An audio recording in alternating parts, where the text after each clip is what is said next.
30. září 1938 podepsala Velká Británie, Francie, Itálie a Německo Mnichovskou dohodu, po které muselo Československo odevzdat Sudety Německu. To se také stalo 10. října 1938.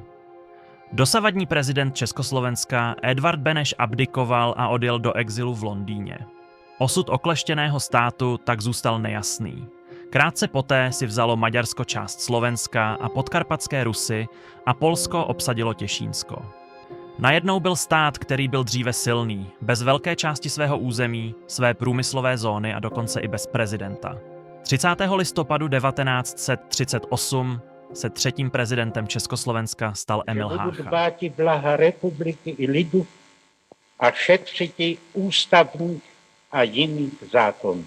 Republice a prezidentovi sláva! 14. března 1939 odjel prezident Emil Hácha vlakem do Berlína na pozvání Adolfa Hitlera.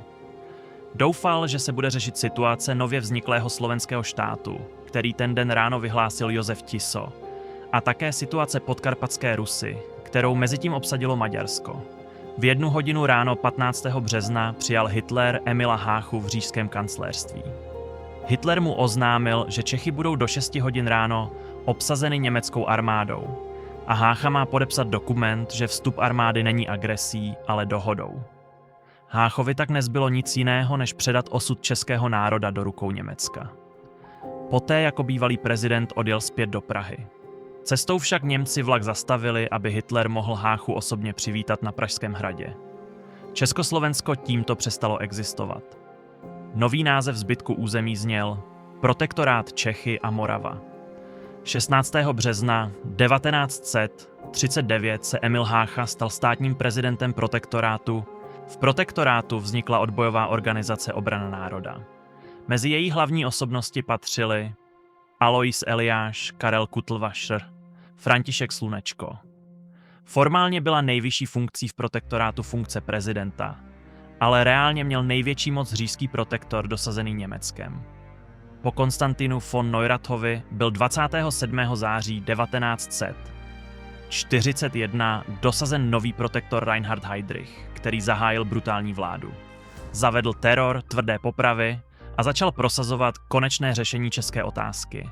Jehož cílem bylo zničit českou národní identitu. Dal mimo jiné popravit předsedu vlády a odbojáře Aloise Eliáše, Háchova přítele. Hácha se po jeho smrti chtěl vzdát funkce, ale Němci to zakázali. V prosinci 1941 se československý exil v Londýně rozhodl provést atentát na jednoho z nejvyšších nacistických představitelů. Po Heydrichově teroru bylo jasné, kdo bude cílem. Vznikla operace Anthropoid, jejíž cílem byl atentát na Heydricha. Úkolem byli pověřeni Josef Gabčík a Jan Kubiš. 29. prosince 1941 ve 2:56 se skočili u obce Nehvizdy poblíž Prahy. Po několika dnech se spojili s odbojem. Získávali informace o Heydrichovi, hlavně o jeho cestě na Pražský hrad. Zjistili důležitou věc. Heydrichovo auto nemělo střechu, což umožnilo atentát provést. Gabčík a Kubiš čekali v ostré zatáčce v pražských Kobylisích. Když Heydrichův Mercedes přijel, Gabčík se pokusil vystřelit samopalem Sten MK2, ale zbraň selhala. Heydrich vytáhl pistoli, ale v tu chvíli Kubiš hodil bombu. Ta explodovala u auta, kus kovu prorazil karosérii a těžce Heydricha zranil, mimo jiné 11 zlomených žeber a kovový úlomek ve slezině. Heydrich byl okamžitě převezen do nemocnice. Zpočátku to vypadalo, že přežije, ale 4. června 1942 zemřel. Po atentátu se Gabčík, Kubiš a další parašutisté ukryli v pravoslavném chrámu v Reslově ulici. 18. června 1942 gestapo úkryt objevilo a v 4:15 ráno začal boj, který trval přes 8 hodin. Všech 7 parašutistů padlo. Hitler poté nařídil popravit 1600 obyvatel protektorátu a nacisté vypálili obce Lidice a Ležáky. Heydrichův teror pokračoval ještě dlouho po jeho smrti. K brutální germanizaci se připojil i kolaborant Emanuel Moravec, ministr školství, který psal Háchovi projevy a podporoval nacistickou propagandu. Hácha se snažil mnohým věcem zabránit, ale jeho moc byla jen symbolická. Mezitím trpěl těžkou aterosklerózou.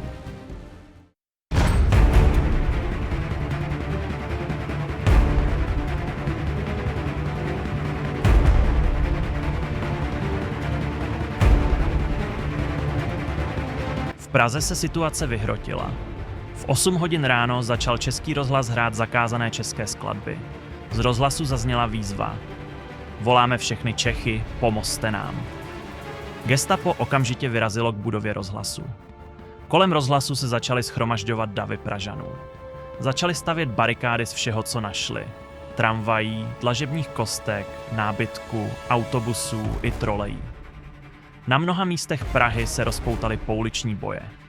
Obrana národa už neexistovala, proto vzniklo velitelství Bartoš, které distribuovalo zbraně, munici a organizovalo obranu města. V bojích se zapojily stovky policistů, četníků, sokolů a civilistů.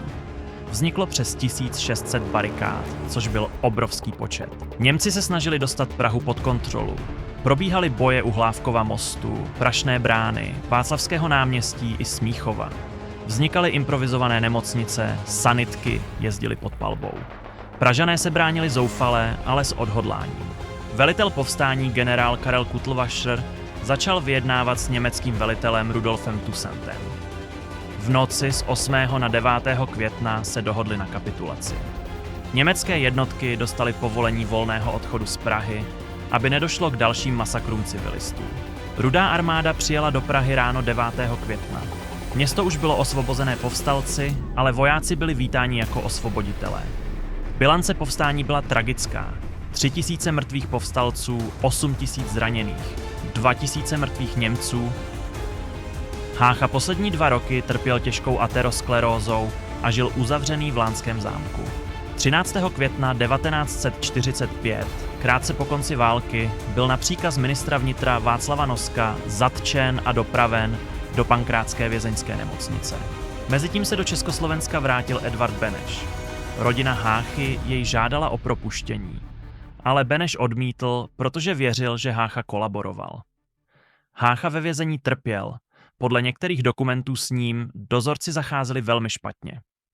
27. června 1945 ve věku 72 let zemřel. Pohřeb proběhl 4. července na Vinohradském hřbitově. Na hrob neměl ani své jméno. Bylo odstraněno na příkaz Noska. Jméno se na hrob vrátilo až v roce 1994.